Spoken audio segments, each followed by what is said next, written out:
భారత ప్రభుత్వము చాలా విషయాల్లో అమెరికా అధ్యక్షునికి అనుకూలంగా నిర్ణయాలు తీసుకుంటోంది.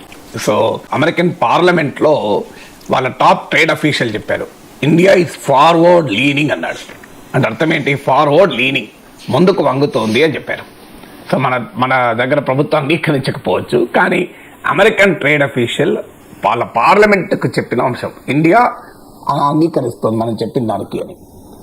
దీనికి ఉదాహరణలు కూడా మనకు స్పష్టంగా కనబడుతున్నాయి. అంటే మోడీ ప్రభుత్వం ఏ రకంగా అమెరికాతో వాణిజ్య ఒప్పందం చేసుకోవటానికి ట్రంప్ కోరికల్ని అంగీకరిస్తూ వస్తుంది. సో మన మీద ఒత్తిడి తేవడం మొదలుపెట్టాడు.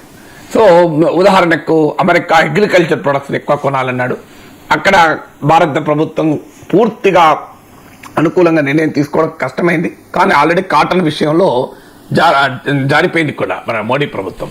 కాటన్ పైన ఎక్స్పోర్ట్ డ్యూటీని 11% ఉండే ఇంపోర్ట్ డ్యూటీ, ఆ 11% కంప్లీట్గా తీసేశారు. నేను చాలాసార్లు చెప్పాను, ఇది మొదట్లో స్టార్ట్ అయినప్పుడే చెప్పాను. భారత పత్తి రైతుల ప్రయోజనాలను తాకట్టు పెట్టి ట్రంప్ను సంతృప్తిపరచడానికి మోడీ ప్రభుత్వం చేసిందని. ఇప్పుడు అదే జరిగింది. మన రోజు పత్రికలు చూస్తున్నాం, పత్తి రైతు విలవిల ధర రాక పత్తి రైతు బాధపడుతున్నాడు అని. కాటన్ ఎందుకు ఈ 11% ఎక్స్పోర్ట్ డ్యూటీ మనం తొలగిస్తే ఎవరికి లాభం అయింది?